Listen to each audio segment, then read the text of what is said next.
Buenas a todos y bienvenidos a mi canal. Mi nombre es César Cañete y hoy os traigo 3 ejemplos de asesinos reales, malos de verdad, que inspiraron a personajes literarios emblemáticos.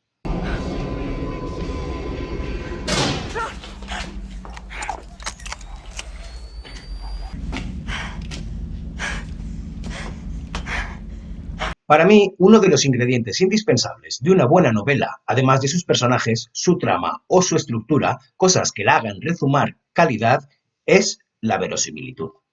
Ese rasgo que consigue que el lector se crea los hechos más irreales y fantásticos y esté dispuesto a suspender su incredulidad solo para entrar en el mundo que el escritor le plantea.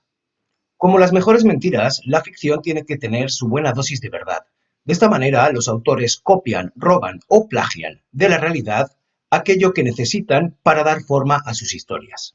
En este vídeo os voy a hablar de asesinos en serie reales que inspiraron a personajes de ficción.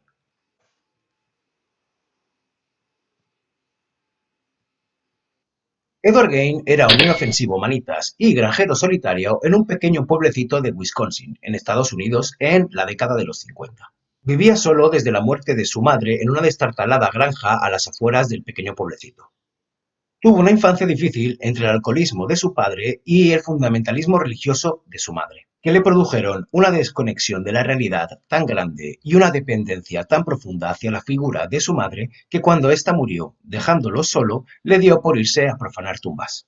Concretamente las de sus vecinas que habían muerto más recientemente. Su intención, según confesó luego, era conseguir convertirse a través de esos cuerpos en su madre. Parece ser que como Ed Gein no lo conseguía, decidió cambiar de estrategia y dio un pequeño paso más. Acabó cargándose a 2 de sus vecinas. A la primera no la encontraron hasta más de un año después de su desaparición, cuando la policía investigaba la desaparición precisamente de la segunda víctima, y entraron en la granja de Ed Gein solo para encontrar la cabeza de la primera y a la segunda colgada boca abajo y eviscerada.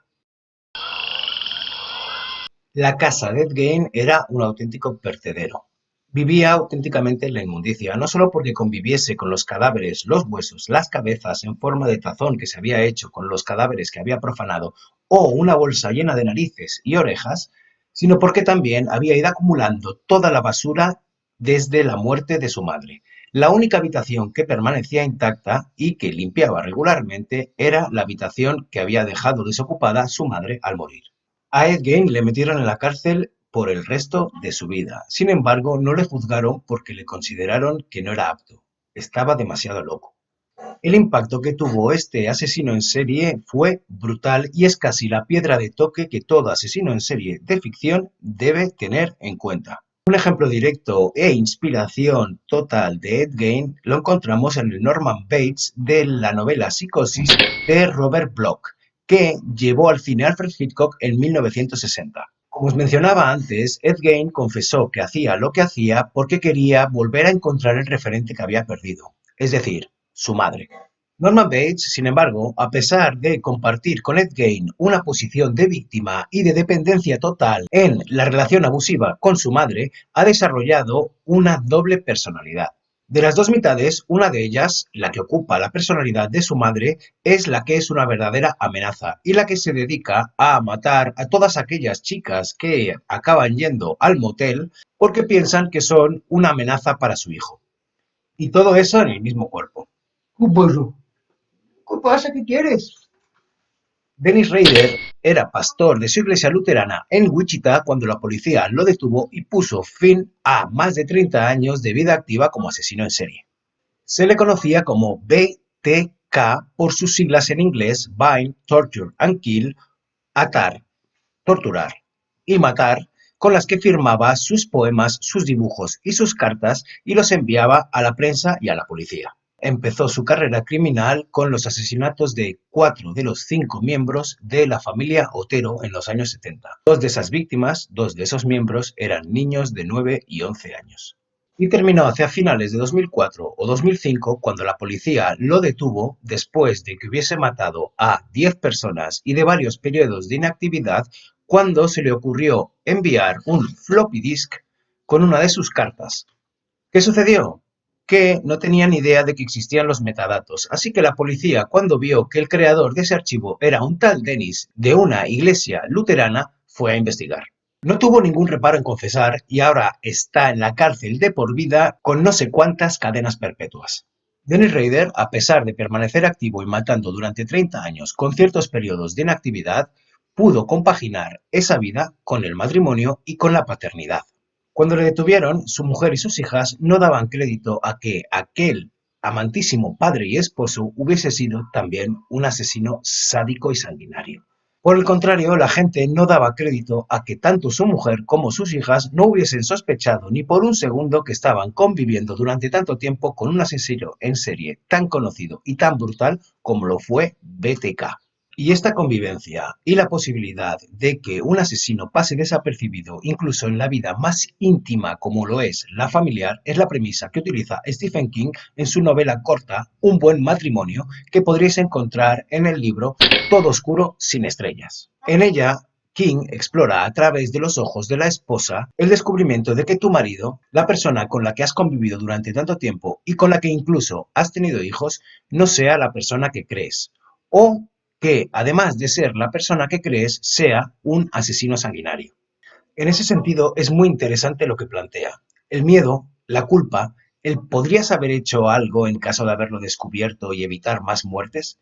La necesidad de redención, el qué hacer después del descubrimiento. ¿Se puede convivir con un asesino? ¿Se puede sobrevivir después de haber denunciado a tu familia y continuar viviendo como si nada? ¿Se puede arruinar toda la vida que has construido a tu alrededor solo por hacer lo correcto? ¿Qué se puede hacer?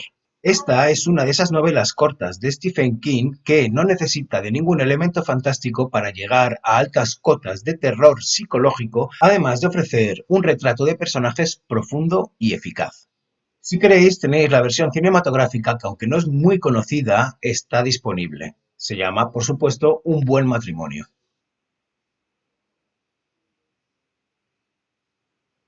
Voy a ver si no me detengo mucho con Ted Bundy porque a estas alturas es uno de los asesinos en series más conocidos. Por ejemplo, en Netflix tenéis la película de Zac Efron, extremadamente cruel, malvado y perverso, que es una aproximación a Ted Bundy fuera de lo común. ¿Por qué? Porque se centra en la relación que tiene con su novia y el impacto que tiene en esta misma el hecho de que sea acusado de ser un asesino despiadado. También en Netflix y fuera de la ficción podéis ver un documental que son las cintas de Ted Bundy, que es una entrevista que grabaron cuando estaba esperando en el pasillo de la muerte a su ejecución.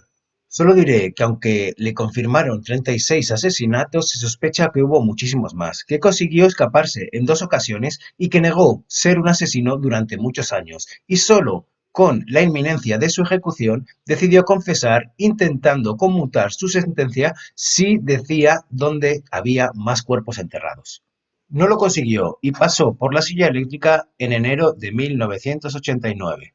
Bundy, como Ed Gein, ha sido la inspiración para muchísimos personajes literarios, pero yo me quiero centrar de entre todos los rasgos de su persona que han llamado la atención en su modus operandi, es decir, en cómo captaba y engañaba a las víctimas. Ahora lo veremos.